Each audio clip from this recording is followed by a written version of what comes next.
What's up, duelists? Today I've got a banger deck and I've got some banger replays for you guys.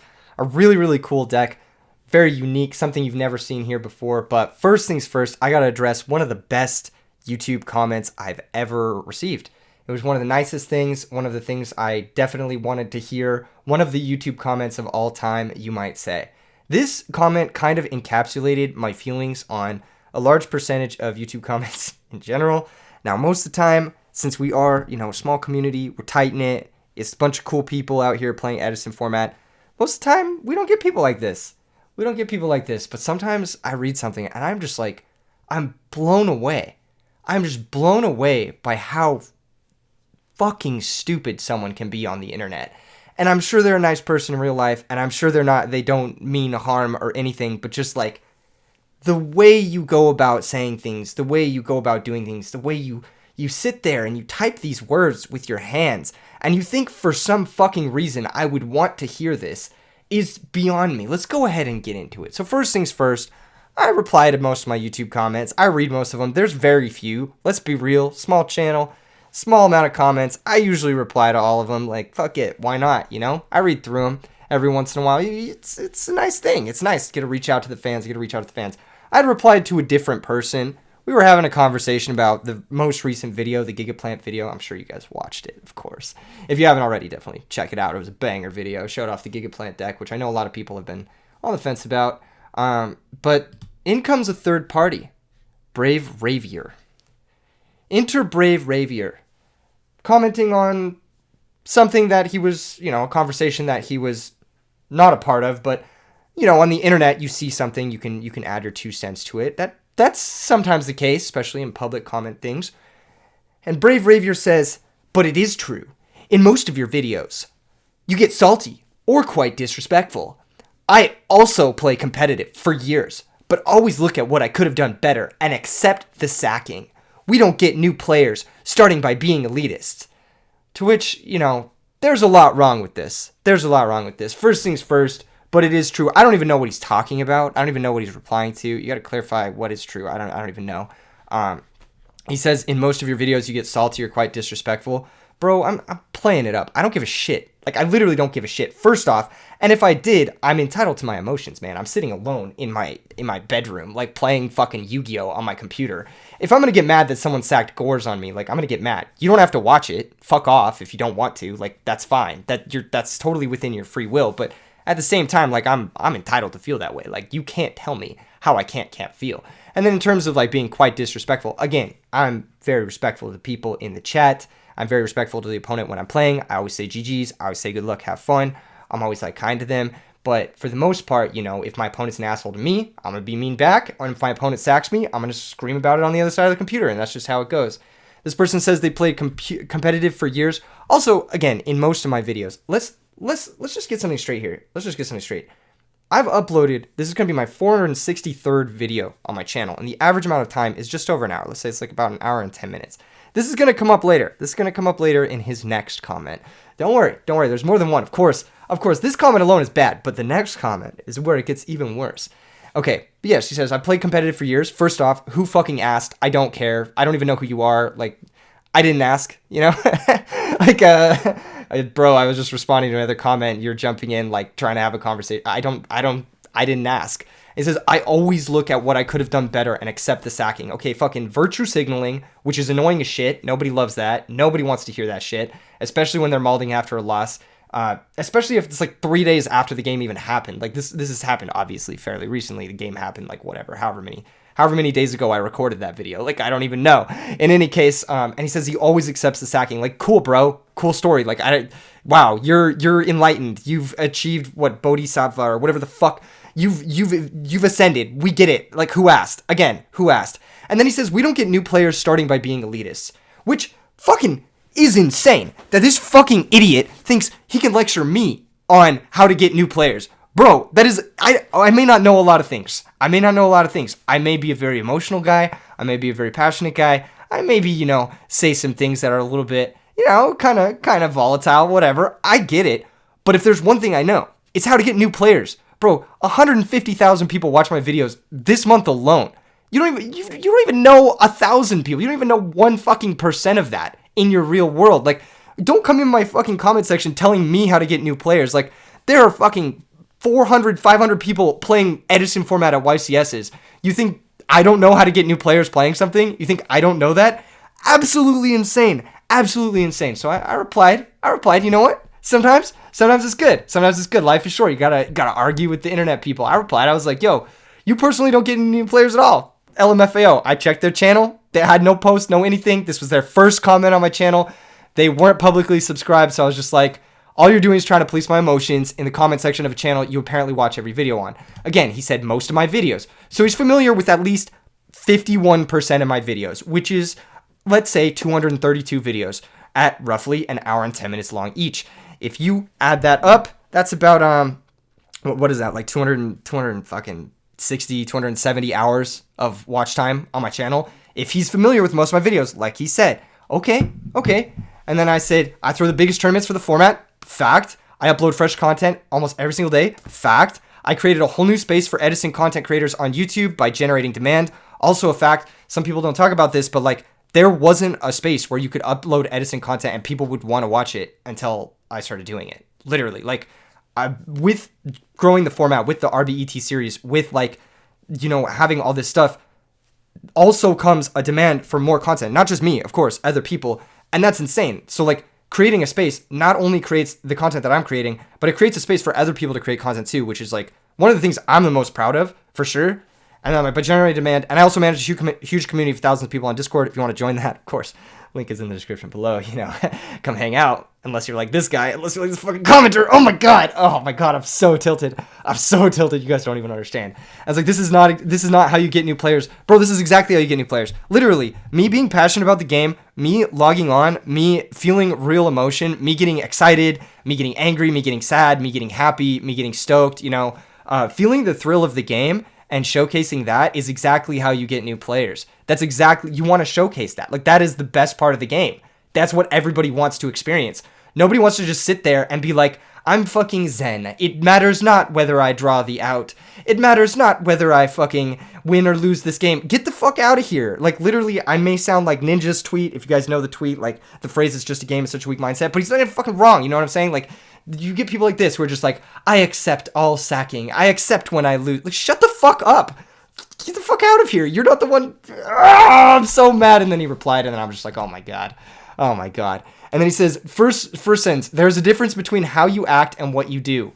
No, there isn't. My actions are what I do. That's literally it. That's the same fucking thing. Oh my god. I am losing my mind. You guys don't even fucking understand. I read this and it dealt me psychic damage on a level, like, I feel like I'm playing Providence format and my opponent fucking Mind Master Sideblocked named my entire day. I've been stun locked after reading this. Just like, I cannot believe this guy, because I know this guy is not just trolling. You can tell. You can tell when someone is just like incredibly not self-aware. This guy is not trolling, he's just incredibly not self-aware.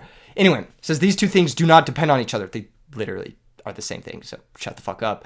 And he says, actually, I just recently found your channel, which is fucking crazy. Because again, he said, in most of my videos, recently found my channel. Even if you watched my channel for 4 hours every single fucking day, he would have had to watch for the last 60 days to see over 50% of my videos. That's not even all of my videos. But that's insane. You could not have possibly recently found my channel and then also know most of my videos, what happens in most of my videos. That's not something you could know. Like, physically, unless you're bending space and time. And then he hits me with the, guess I hit a nerve there. Haha, actually, I'm an anime villain, and I was just trolling you all along. Shut the fuck up! You are so fucking stupid. Oh my god, this is the most insane, unhinged shit. I cannot believe a real person sat down and typed this. I cannot believe that this is not a bot, because it's so funny. And then he says, don't let me get under your skin, and accept that there are people that will point out that you get salty. Bitch, I fucking know that I get salty. Obviously I know that. You think I don't know that I get salty? I don't need some fucking idiot. I'm like, oh my god, let's just get into the game. Anyway, in today's video, I'm going to be playing Volcanic Garden. This is a really cool deck. Back in the day, there was a player named Trinet. He invented this concept. Basically, the concept is You activate Black Garden. If an opponent or you normal or special summon a monster, it has the monster and the other player gets a rose token. This card is fantastic at slowing down the game. A lot of people don't really understand, this card. There's a lot of rulings with it. There's a lot of tricky circumstances, which I'll point out in the game, that this card creates. Of course, you've got to have Deep Sea Diva with Gilman. This is an iteration of the deck that I have sort of adapted on his deck, which basically he was playing like Volcanic with Rockets and Decoichis and just like breakers and like value cards, which is good, but I really wanted to take advantage of the power of Pot of Avarice in this deck. And if you combine Deep Sea Diva, so like Diva into Gilman, into like Android or Catastor, it fills up a lot of the holes in this deck, and it also fuels your Avarice by putting 3 monsters into play almost immediately with 1 card, which is super good. So Diva plus Volcanic Shell is like a live Avarice at some point, which is really, really nice.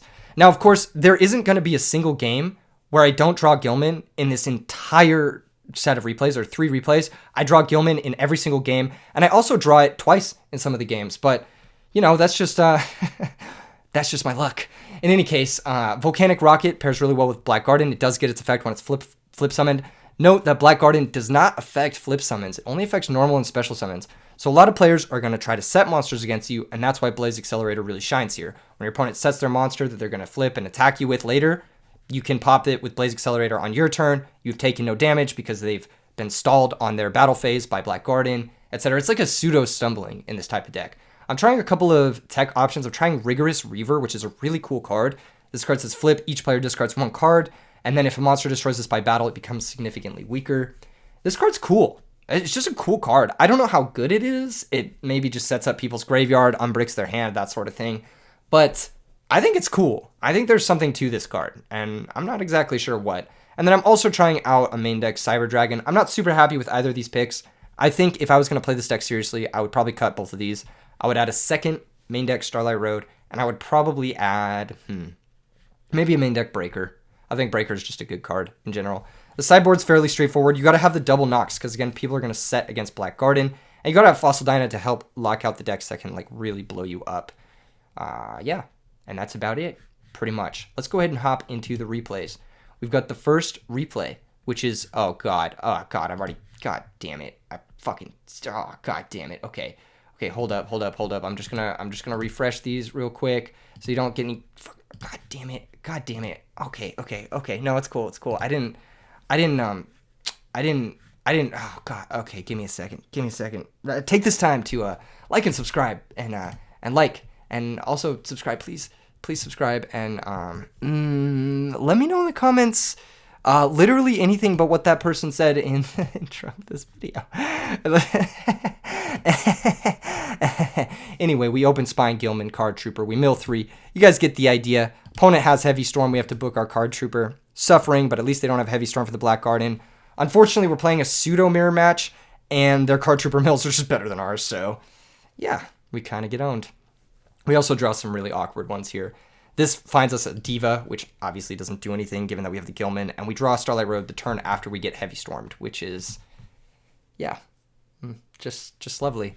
In any case, our Gilman gets Wind Blasted, so we end up drawing Gilman twice in the first game here, which is just lovely.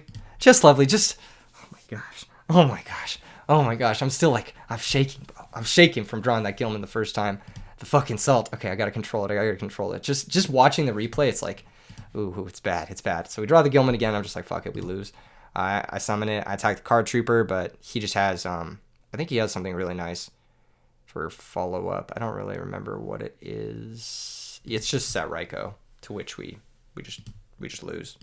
Yeah, Raikou pop the Garden, or pop the back row, and then sack for Kaius, target the monster, and yeah, I was just over it at that point. Anyway, we go to game 2. Opponent said some nice stuff. Always nice to hear this. Always nice. Game 2, of course, we draw Gilman. But our hand's much better. We have Wind Blast plus Volcanic Shell, so that's that. We get to set the Wind Blast, set the Gilman, and pass. If they try to do anything, we can Wind Blast it, pitching the Shell. Next turn, we can flip the Gilman, summon the Diva, maybe make an Android, do some cool stuff that way. And Avarice is going to be a great top deck. Now, I think the opponent makes a sequencing error here. They go Lone Fire into Dandelion. I don't think this is a great play, because then they activate Charge immediately after. I think you should charge first while your Dandelion is in the deck. And then also, I think you should go double Lone Fire if you have Titanium in hand. which the opponent does. They somehow managed to mill their second Dandelion and 3 monsters yet again, having another fantastic mill. They're 2 for 2 on fantastic mills, and we are 3 for 2 on drawing Gilman. They get 2 tokens here, and yeah, I just think that the summon of Dandelion here was not in their best interest. The reason being is they could charge for Raikou, mill potentially a Dandelion, higher chances, double the chances, if you will, and then set that Raikou to break up my back row, more or less, and then they can go for this quick draw drill. But going for the quick draw drill now, while I have the back row to interact with it, is actually pretty bad. Quick draw into drill is normally a -2 because you have to spend a Dandelion or not a -2, sorry, a -1. You're going to have to spend Dandelion plus quick draw to make it, or you're going to have a Dandelion token, another discard, and quick draw itself to go for it. So it's like a -1.5, -1 usually, depending on. And it's pretty bad to make that play into any spot removal spell. Bottomless, Deprison, Mirror Force, Compulsory, Book of Moon, whatever. It's generally pretty bad to make a drill into back row, which is going to get the opponent punished here. Now, it's not too bad because it is a 2 for 2, but the shell's going to replace itself. So it is just a +1 for us. We're able to convert that shell into a very real removal of a very real threat. The opponent's Avarice is live, but they don't have it, and our Heavy Storm is now turned on. Of course, we draw our Diva, which is like the worst draw in our deck right now, but our position's pretty good. We have Heavy Storm to clear the back row. We can make an Android, and we have Wind Blast to interrupt the next play. So I can't really complain too much. We also know that Titanial is in their hand, so we'll be able to keep them off of that by killing the Dandelion and 2 of the 3 tokens that they'll be left over with. We make Android.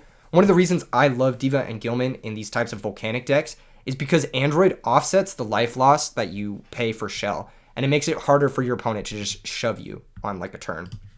So Android gains us 600 life points. Pretty big stuff. We're going to lose our Android, Sag, because of this Kaya. And then, Kaius is going to attack the Diva, and we're going to have to Wind Blast it. Now, we know their hand is Titanial. We know that they have a Kaius on top of their deck. And then I do know that usually these Volcanic quick draw type decks play Trag, Battle Fader, Gores. They play a lot more of those effects than usual. And I don't really want to trigger my opponents like Trag or Gores and then have them be able to cast the Kaius that I know that they're drawing next turn. So instead I just set the Dekoichi. I search for the shell first, of course. Set the Dekoichi, switch my Deep Sea Diva, and then pass. They pass back to me, which means their hand is either 3 tribute monsters or it's Titanial Gores or Titanial Kaius and 1 of Trag, Gores, whatever. You get the idea. Anyway, we flip the Dekoichi here, draw a new card, pick up Bottomless Trap Hole, which is pretty good. At the very least, that can out the Kaius the Shadow Monarch.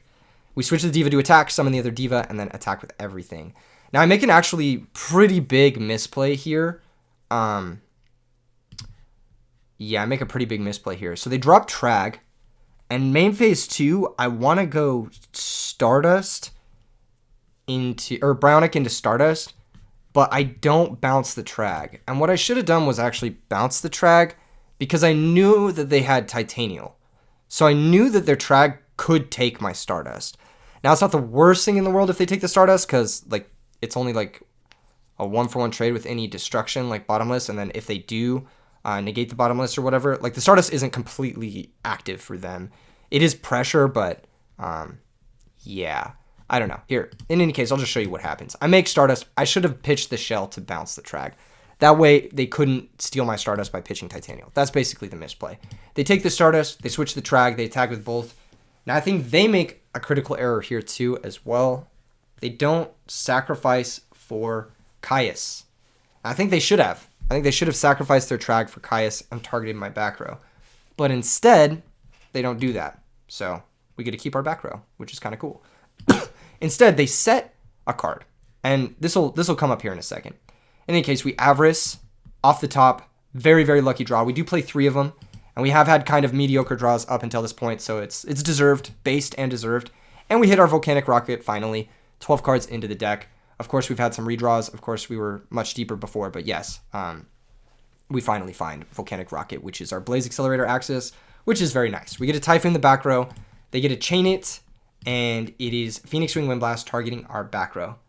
And, yeah, this is an interesting moment. He could have Caius the back row and kept the Wind Blast for later, but he ended up saving the Wind Blast and pitching his Caius, which I don't know. Maybe he should have kept his Caius, but I don't know. It's hard to say. It's hard to say what's better. You know, in the dark, it's hard to say what's better. In any case, we go ahead and activate our shell, shuffle away that dead bottomless, and then we summon the rocket, go get Blaze Accelerator. He's basically in an awkward spot because if he doesn't negate the Blaze Accelerator with Stardust, then we get to kill his Trag. But if he does negate the Blaze Accelerator with Stardust, then we get the Stardust back. So it's like rock on a hard place, kind of. So we pitch nothing because he does negate it, and then we get the Stardust back. But he gets a very lucky top deck in Debris Dragon. But even more so, he makes a mistake and doesn't make his Trag level 2 beforehand. So he's not able to make a level 8 Synchro. Now, I don't think this matters too much. He can still make Ancient Fairy in defense, or he can still make Iron Chain and crash with the Stardust if he really wants to. Or he can make Iron Chain, run over the Rocket if he really wants to, and then force me to crash my Stardust into it. I remind him that he has to summon the Dandelion in attack. But what he should have done was make Trag level 2, then summon the Debris Dragon, bring back Raikou, and then he could have made Red Dragon, which just beats my board. Or he could have made his own Stardust, run over the Rocket, and that would have forced the trade for sure. I said he can take it back if he wants to. He can make his Trag level 2, because I don't really care that much. It's not really going to change this game all that much. The difference between staring down an Ancient Fairy and a Red Dragon is marginal, because I'm going to have to draw an out to either of them either way. And if he makes Iron Chain, it's the same as Stardust, more or less, because he's just going to crash with Stardust. So it's not really affecting the game that much from my perspective. So I'm like, whatever, you can take it back if you want. But he's like, no, let me stick with my misplay, and I respect that a lot from the opponent. I think he proved his worth as a duelist, if that means anything at all. We pick up Book of Moon. I have a couple of plays here. I figure that saving Book of Moon is better, and saving the knock is better, because if he top decks like Raikou or what's that other guy, Hamster, which is probably 3 cards out of his deck, it's bad for us if we didn't keep the knock. We could book knock the Dandelion, basically. But if he top decks Caius, it's worse for us. There's a higher chance that he has a Raikou or a Hamster draw, though, so I keep the knock and I save the book. And, yeah, he says he wants to respect his misplay, and I said respect. So, yeah, no, I respect that a lot. That's good shit. That's good shit. We pick up DD Crow, which is nice. That's going to help defend us. Again, pretty happy we saved the knock here. I'm just going to knock his monster. If he tops Caius here, it's pretty bad. We had an option to summon the shell and attack this, but I'm pretty low life points. I didn't really want to risk anything too crazy. He thinks for a second that we have to banish the shells, but we don't actually, because there's not a flip effect. Knock only banishes copies from the deck unless they're if they're flip effects. We top deck Caius, which is pretty good. We can maybe go for that later. I'm going to set a shell to set up for the Caius at some point. He sets a back row. I don't need to play into any sweepers preemptively. I'm just going to attack for 19, and then I'm going to pass. Again, we pick up Road, which is going to help us go for game through a sweeper. We set it. He sets Raikou. On our turn, we sack for Caius. Target the Raikou. He chains Torrential. We chain Road. So that's that. That's game 2. Game 1, he kind of butchered us. He had some better mills. We had Gilman. We had an awkward draw kind of with Diva and Starlight Road after Heavy Storm had resolved. Game 2, we were able to grind through things. We were able to set up some positions that were pretty favorable for us. And I think we would have been all right in the case of a Red Dragon as well, because I think if I don't... I need to remember what we drew. I don't know if we drew an... I think we had Book Knock, which would have outed it, I think. I don't really remember. It would have been a different game, for sure. But it would have been an interesting one. In any case, game 3 is happening, and he gets to go first. Our opening hand, though, is pretty good. This is our first game not drawing Gilman. So, we did not draw Gilman yet. Yet. Keep in mind, yet. In any case, he goes Lone Fire into Dandelion, telling us again he does have that Titanial in his hand. And we pick up TBZ Diva, and finally, I can get that Gilman out of my deck.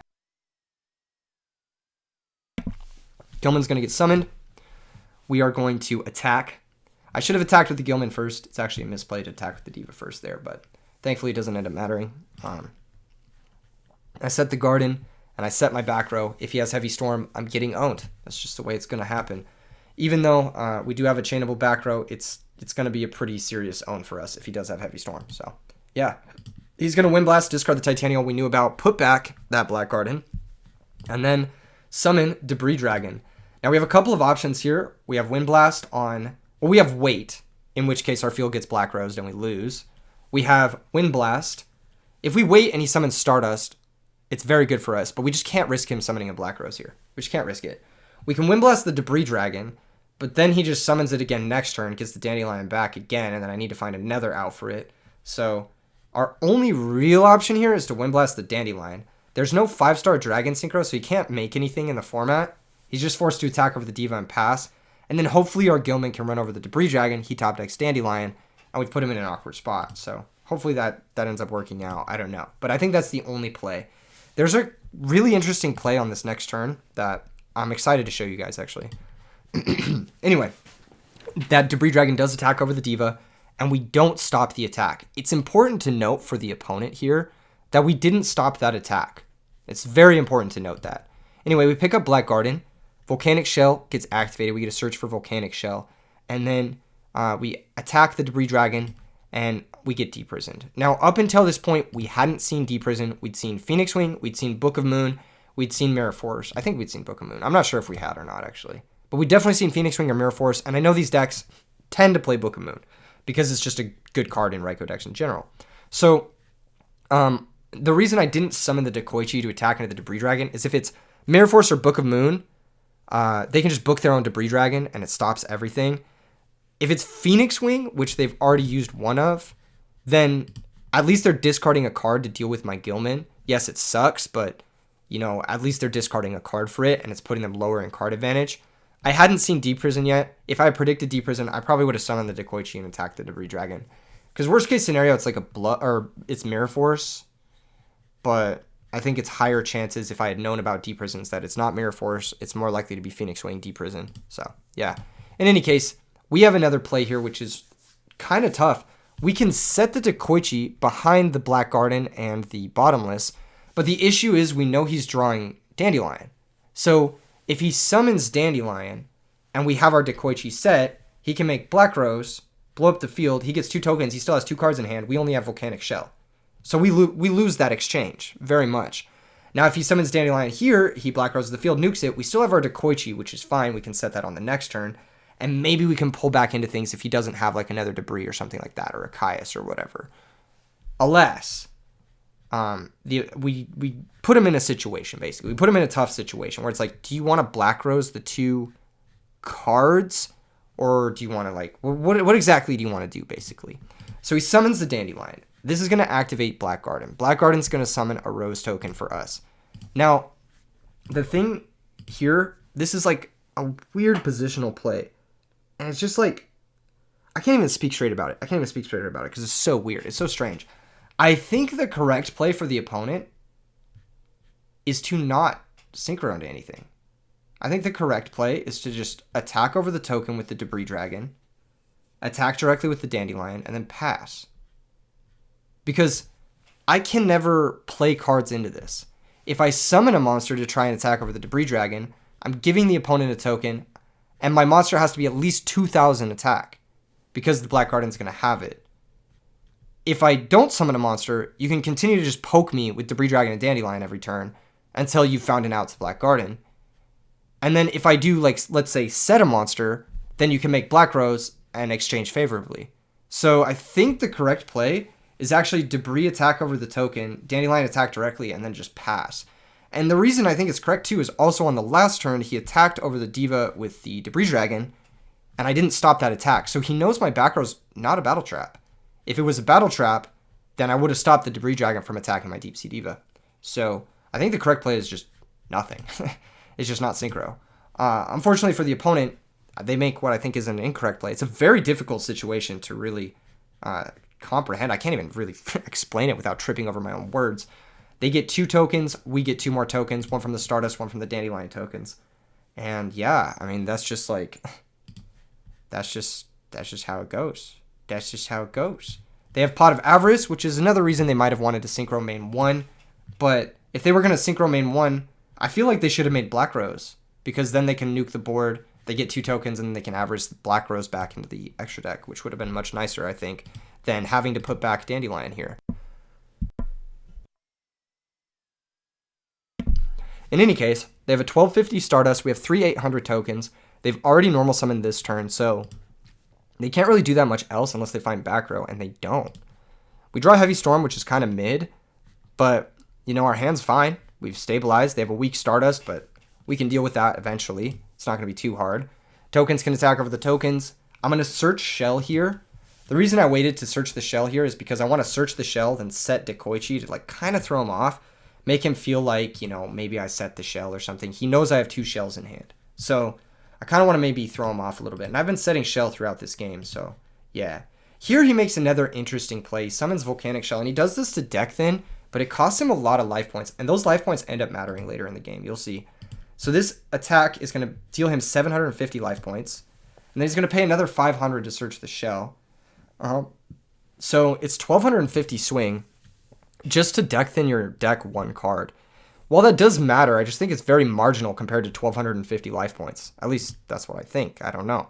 Maybe he would have dead drawn shells. I can't tell you that for sure. In any case, we get to flip our Dekoichi, and this is why Black Garden with Dekoichi is so powerful. Dekoichi is stronger than Stardust Dragon under Black Garden. This card is very strong. It takes a 2800 monster to even trade with this guy under Black Garden. So we get to draw a new card. We find Volcanic Rocket, which is just the perfect card to draw. It's just the perfect card to draw. Next to Starlight Road. We're pretty much set up here to take over this game. I'm going to set the road. They're going to drop Trag, which is tough for us, but he stays permanently halved, which is another weird Black Garden ruling. I fill the opponent in because I think they're not very familiar with this, so I just tell them it's 900, 1800. He's permanently halved. That's how it works. I know it's weird, but just tell them because not a lot of people play with this card, more or less. I set the Volcanic Rocket, I set the Starlight Road, and then I pass the turn. They pay 500 life points for Volcanic Shell. They search another shell. They activate Trigodia, try to steal a token, but the tokens are actually 2-star, not 1-star, which is something that, again, most people just don't understand how this card works, which is it's going to get them making a lot of misplays, more or less. In any case, we can flip our Volcanic Rocket. We can go grab ourselves a Blaze Accelerator. We can attack over the Trag, and I should have actually switched all these tokens to attack. I was a little bit afraid of Mirror Force, but I probably should have just applied the pressure. I don't know. It's hard to tell for sure, but I feel like this is not too bad because if their best play next turn is just set another shell, we have lethal. We can just Wind Blast their set monster and then attack with everything for game. And here's where those plays where he takes 1250 end up mattering. In any case, we top deck knock. We're able to knock the monster and just attack with everything, which is just nice. Yeah. He says shouldn't have let that happen, but this is why a lot of people cut Solemn Judgment from the Volcanic decks because it costs so much life points. If he activated the Solemn Judgment here to protect his Dandelion, we still had Wind Blast, so we just Wind Blast the Dandelion and we win even harder because he's at lower life points. So, yeah. Interesting stuff. Really interesting match, kind of back and forth. He crushed me game 1, and then game 3 I felt like it was never really particularly close after that one weird turn where he probably should have left Debris and Dandelion in play. Anyway, next replay is up against Setting Sun. Setting Sun wins the Rock, Paper, Scissors, so he gets to go first. Now keep in mind, we've played 3 games. We've drawn Gilman 3 times. Now I know I didn't draw it in that last game, but we're 3 for 3 technically because we drew Gilman twice in the first game. In this game, we also draw Gilman. What do you know? Draw Spine Gilman. He gold starts for Future Fusion, which means he's either playing heroes or dragons. He goes ahead and sets a background passes. I have to Typhoon the back row to make my play, which is just summon Gilman attack. Of course, you activate Black Garden first, play around Gore's Trag, that sort of thing. Deals 1700 damage. Hopefully that can end up mattering. I don't think it will. Against these types of decks, it's kind of hard for Spine Gilman to really go the distance, but Black Garden can maybe help. So I set the Solemn, I pass. Here comes the Lure of Darkness. No reason to really Solemn this. I just let it happen. He banishes Plague, and I'm like, what the fuck? So it's got to be heroes, right? It's got to be heroes, or it's got to be like Dark Grepher Dragons. Because the Dark Grepher Dragons they play Plague, basically, to stack Dark Creator before they go for Norlaris. Or it's heroes, and they just, play Gold Sarks, which is fine. It's totally normal. Sets a monster and passes the turn back to us. Now, we can't really make effective additional plays here because we're locked under our own Black Garden. But I'm thinking, okay, what could the Dark deck set? Mystic Tomato, Sangan, something to go search for Phantom of Chaos. Okay, there's that. And then what could the Hero deck set? Snowman Eater. All right, either way, I'm just going to have to proc it. I'm going to have to attack into it. I attack, and the opponent has Super Nimble Mega Hamster. So it looks like he's playing a variation of a deck I posted very recently. the Chaos Hero deck, Chaos Diva Hero deck. I think that deck is very good. I think it's like really, really nasty. I've been playing it even more off camera, and I've been super impressed with it. And I actually really like Setting Sun's inclusion of Nimble Mega Hamster. I think that's a solid inclusion. It's just a great mix-up in the hero decks. Normally, you don't see someone Gold Sark for Future Fusion instead of Hamster. It's just not something you normally see, and I didn't play around it at all.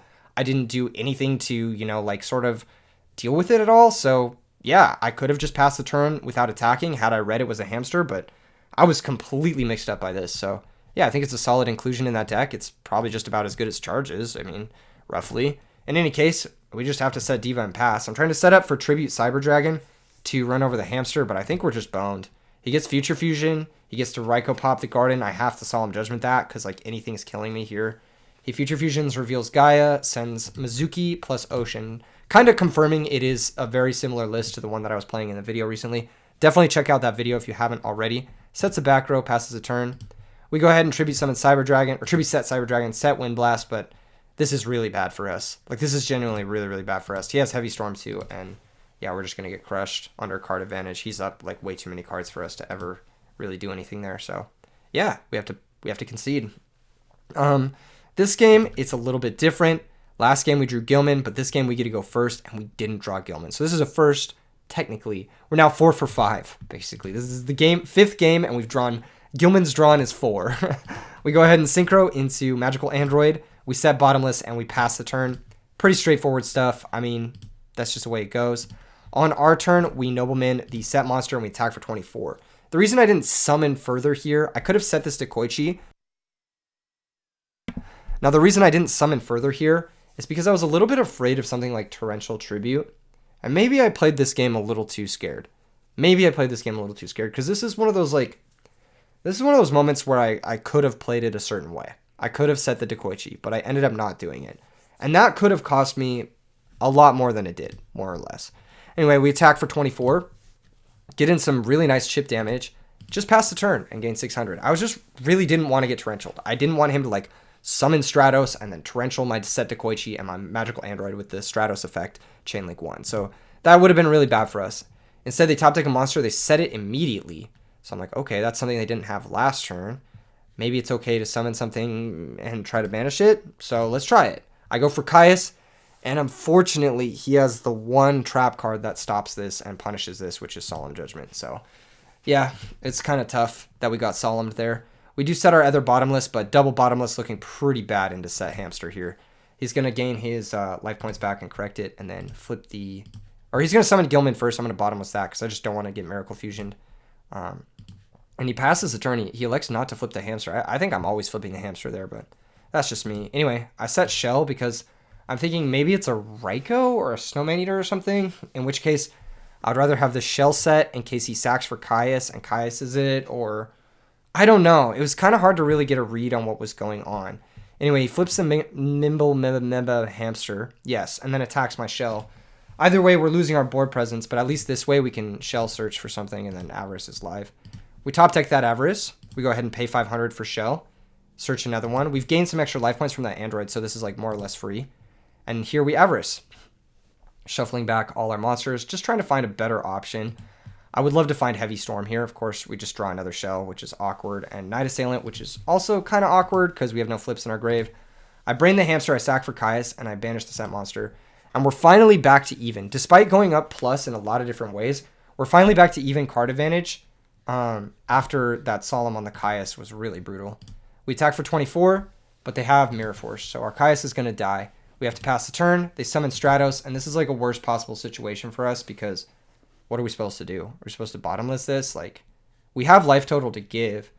If there's a way we can find to run this over, like a Diva off the top, then that's much better than wasting our Bottomless on an Elemental Hero Stratos when we could save it for something that comes off Miracle Fusion, basically. Searches Elemental Hero Ocean, attacks for 18. We just have to take the damage. We draw another Dekoichi. I'm going to set the Dekoichi to try and cantrip into Volcanic Rocket. That's like one of the cards I would have loved to draw in this game, but didn't, obviously. We Bottomless the Hero Ocean. He attacks. Dekoichi's going to draw us into Space Typhoon, and then we draw Gilman. So remember how I said we were 4 for 5 games without drawing Gilman? Well, we end up drawing Gilman in this one too, which is miraculous. Again, it's going to happen in decks like this, but like It's kind of frustrating that I've drawn Gilman now more than I've drawn Volcanic Rocket or Black Garden. And I play 3 of those cards and I play 1 Gilman. It's just like, come on, man. Like, please, like, can I just have stats on my side for once? Anyway, Dekoichi finds us Mind Crush. I had sided this in against the hero deck. We find Black Garden, but it's a little too late. We still can't get over the Stratos without setting the Assailant. So we're kind of in a damned if you do, damned if you don't situation. We have to activate the Black Garden.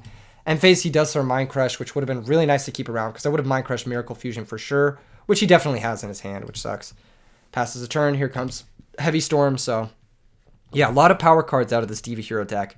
You're going to feel like you're drawing the nuts almost every single game because there's just a lot of power cards in that deck in general. This gets attacked. Assailant pops the Stratos. Passes a turn back to us after setting a back row. We summon the Gilman. We attack for 17. Maybe, just maybe we get lucky enough and we can kill him, but no, he has brain control. He drops to 300. He Miracle Fusions away our Gilman. We have Torrential for this, but he still has Dark Refer for the attack. And passes back to us after Gold Sarking for return. We top deck Diva after drawing Gilman, which is just like, yeah, just poor order. Just unlucky, honestly. And it's going to happen in this game. We get Caiused and Miracled for game. GG's Setting Sun. I like the deck. I like the hamster inclusion. I think that's a solid inclusion in this deck. I don't know how you found room for it, but I do like it. Kind of cool. I do like this type of deck in general. I think it's really strong, actually. Especially if you got that Chaos Sorcerer. That shit is fucking nasty. Anyway, next, final replay is versus XX Tim XX98. Against XX Tim 98, I win the die roll, which is awesome. So we're 1-1 with this deck. I think the deck is good, but it just stays drawing Gilman, you know? This is the first game where we draw the actual nuts, which is just like Road plus Black Garden plus Set Monster. This is the actual nuts. And I think if I was going to play the deck more in the future, I would try to maximize that. I might add a Terraforming and like 1, maybe even 2 more copies of Starlight Road. And then I might be looking at potentially playing some more discard traps, maybe Regeki Break or Karma Cut. Pass the turn. Opponent summons Substitoad. This is fine. We're going to get a token. He's going to go get his Swap Frog, but like we get 2 tokens, which is like really nice value. It's really, really nice value. I put out a Twitter poll recently asking if tokens were card advantage, and like 500 people voted in it, which was pretty crazy. If you want to follow me on Twitter, at E3 Yu-Gi-Oh, check me out on Twitter. I tweet lots of fun stuff. Sometimes I tweet fun comments that people post on my videos, like the one at the beginning of this video. Oh my god. Sometimes I tweet funny memes, you know, go check it out. But yeah, it seems about 75% of the world thinks that tokens are card advantage, and I'm inclined to agree. So we get a nice little +2 here for absolutely nothing. Bounces a Swap Frog, passes back to us. We can flip Dekoichi, draw a new card. We attack with everything. Then main phase 2, I contribute set Cyber Dragon over the Dekoichi. Wind Blast can bring back the Dekoichi with Night Assailant and just start our advantage loop. Accidentally misclick and remove the token there, but correct that and then set some more cards. And it's going to be really hard for us to lose. We have a lot of pressure. The opponent's not really doing much. Treeborn's going to come back, but I'm going to Wind Blast it. And they're just kind of like out of the game. Like we just have so much dudes, you know? And we can get back to Koichi too. And then next turn, they're drawing a Treeborn. So if they don't have outs to this now, they're not going to have outs to it next turn either. They set a monster. We flip. We go ahead and attack. It's a DD Warrior Lady, which is strange. Okay. I love DD Warrior Lady. I think DD Warrior Lady is one of the best cards in Edison format. It's like one of the most slept on cards in Edison format. And I think it's almost always going to be a good card. Ironically, I think it's at its worst in Frogs. And the reason being is like, Frogs is the one deck where you absolutely need your normal summon to be high impact. And DD Warrior Lady is good. It's like relatively high impact, but you'd rather summon a Monarch. I think a Monarch effect is better to resolve than a DD Warrior Lady effect in general in the Frog deck. So while I do think DD Warrior Lady is a fantastic card, I think just summoning a Monarch is generally better. And if you're adding more normal summons to your deck, you should probably just be adding more Monarchs. That's just my opinion on it. Anyway, we attack with everything. Deal quite a bit of damage. These tokens do add up. They're a lot of pressure. We set the Dekoichi and we pass. They pitch Special Swap. We get yet another token. They send another Treeborn and they set a monster and pass. We flip Dekoichi. We draw Volcanic Shell. We can just Wind Blast their set monster and then attack over the Swap Frog after searching for stuff and just going for game. But yeah, these tokens really did a lot of the legwork. They basically were to the chip damage we needed to slowly grind the opponent out damage-wise, and the Phoenix Wing Wind Blast kept them on the back foot. Starlight Road protected our setup, and that's that. Like, that's just how the deck is kind of supposed to work. In any case, game 2, we're going second against Frogs. I can't remember exactly how I sided, but I cited out Space Typhoon and Heavy Storm for sure. In any case, they said back row. I brought in the DD Crows. He takes Volcanic Rocket, so he knows about the DD Crow, shuffles away the Rocket, sets the Dekoichi, sets the Solemn. Now, taking the Rocket over the Shell is interesting. It means he doesn't have, like, Tragors, because if he did, he would take the Shell instead. He attacks the Dekoichi. I'm just going to Solemn this Honest. Now, I know this may seem kind of weird, but Honest represents a big amount of damage later in the game as well. Now I'm kind of getting a better feel for what their deck is. It looks like some type of Frog-Fairy hybrid, which in general I think is very bad. I think the decks have no natural synergy. I think that they don't really contribute much to each other. Fairies already has its own sort of dupe lock by just summon Shining Angel. Like, that's already basically a dupe lock. Most decks aren't going to want to attack into a summon Shining Angel anyway. So I think it's better that you just, like, include more active cards in the Fairy deck. And then vice versa on the Frog side of things, summoning a Shining Angel after you have Treeborn Frog, it's like you're not making use of that Treeborn Frog increment. Whereas in the Frog decks, you have many ways to take advantage of that increment with, like, Monarchs, enemy controllers, that kind of thing. Sometimes even, like, synchro plays with Junk Synchron and stuff. So I think that in the more dedicated, like, Frog decks, it makes more sense to play it that way. Anyway, we Solemn this Honest because it's going to be a problem for us. It's either going to deal us damage later or it's going to be a wall under Black Garden. They said a back row, we pick up Torrential, which is very nice. We can flip to Koichi, draw a second Crow. Not ideal, but now we can banish both Treeborns, which is nice. So we'll just attack. Set the Shell because I want to get my Avarice live and set the Torrential and pass. So yeah, here we are. Opponent just passes. I think we just hit for 14. A little bit more chip damage. Go ahead and pass again. Here they summon DD Warrior Lady, and yeah, I'm just down to Torrential here. That's going to blow up everything. On our turn, we pay 500. Go grab a Shell. I think I summoned the Rocket. Oh, also, by the way, we drew Gilman this game too. So out of the 7 games we've played, we drew Gilman in 6 of them. Or 5 of them, and in one of them we drew Gilman twice. So, yeah, kind of ugly. Kind of ugly. Not that it's going to matter in this game because we have such a commanding lead, despite our life total being kind of low. It's just kind of funny. In any case, they just draw go. Just pass. We go ahead and set Gilman. Don't want to attack here. Don't want to proc a Gores. Don't want to give them anything that they can make a Monarch with or Christia with or whatever. I just want to set my Gilman. If they attack over it, next turn I can blaze whatever they attacked with, so we're chilling. And if it dies, we can also be 1 card closer to Avarice. Here they 1-for-1 pitch Herald of Orange Light. I would probably keep the Herald of Orange Light in my hand over, I don't know, maybe return. Anyway, they soul exchange my monster. Go for the big Substitute stuff. Pretty big stuff here, but we're not taking any damage because Soul Exchange did get activated, which is nice. On our turn, we are able to Crow the Treeborn Frog and banish it. And then Avarice to potentially draw into the same DD Crow again. I don't know. You want to conceal this information, so the way I play it is I pitch DD Crow, banish the Treeborn, then Avarice, then pitch the second DD Crow. That way he doesn't know about the second DD Crow in our hand, more or less. This saves us, I think, 1 piece of known information. Yeah, more or less. It saves us 1 piece of known information. Shuffle back everything, and then, yeah. Draw 2 new cards. DD Crow, banish the Treeborn, set Dinah, activate Black Garden, say good luck, have fun. What can they possibly do? They can't summon anything that's bigger than Dinah, because they'd have to double tribute for, like, Christia or something. And then they have a 1400 Christia, which is, like, fine. We'll just blaze pop it, put it on top of their deck. Laugh forever. Infinite laughing. They just pass the turn. Here we're going to flip Dinah, pop their 2 dupe frogs. They're going to add back their dudes, but, like, who cares, right? Again, it's a +2, but, like, not a +2, but it's like you get 2 searches, but the searches don't amount to any real cards, so what could you possibly do with those swap frogs? We attack for 1200. The swap frogs can act as blockers, but we can just run them over. They set a monster, they pass. After setting a back row, we draw a second garden, which is nice. The reason I set a Shell is because there's going to be a chance where we go for game where we have Dinah plus Caius, and we'll sack our Shell, banish the Black Garden with Caius. The Black Garden won't resolve because we'll go Black Garden Chainlink 1, Caius Chainlink 2, and Caius will resolve first, and the Black Garden won't be in play, so it won't be able to resolve, and then we'll be able to attack for 3600 direct under Dinah, which is pretty good. We blaze pop his monster just to see what it is. I search another Shell. This is fine. We got to be careful about how we use our pops and our noblemans. I don't really want to waste them on a swap frog if we can avoid it, but hey, I don't really want to attack into a Dupe Frog and let them have that either. So here I do attack because I found Wind Blast, so at the very least I can Wind Blast their monster.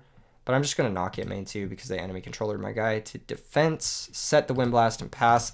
It is a misplay to set the Wind Blast because it makes us get blown out by Heavy Storm, but at the same time, I just wanted to be able to Wind Blast plus like do some cool shit the next turn. Here I switch the Dyna, I attack for 12, they take 12, and now that play that I was talking about where we sack the shell for Caius, banish the Black Garden is online for game. So set the Diva, pass, they set a monster, pass, we Wind Blast their monster. I sacrifice for Caius, banish the Black Garden, attack with both. But they have this weird fucking card. It's like a Karibo, Arcana Force, 14, Temperance. I don't know what this is, but basically it's a Karibo. It's kind of cool. It's a Monarch. It's got really good stats. It's a light fairy. I've never really seen this card. I don't really know. I don't really know if it's good or bad or what it is, but it's a Karibo, I guess. Kept him alive another turn. I don't know. But the game worked out well. I mean, we were just able to clutch it with Dyna. We were able to crow both Treeborns, and yeah, the fairy stuff didn't really pan out for the opponent there. They have cards like Return, which could have been nice to bring back their guys, but we had Dyna, so yeah, kind of brutal. Kind of brutal. If you're playing the fairy deck, you probably want more trap cards. If you're playing the frog deck, you probably want more of the froggy guys, like the Caiuses and whatnot. So GG's to XXTimX. Thank you guys for tuning in yet again. Hope the opening rant didn't scare away too many viewers. In any case, smash like, subscribe. I'll see you in the next one. Peace.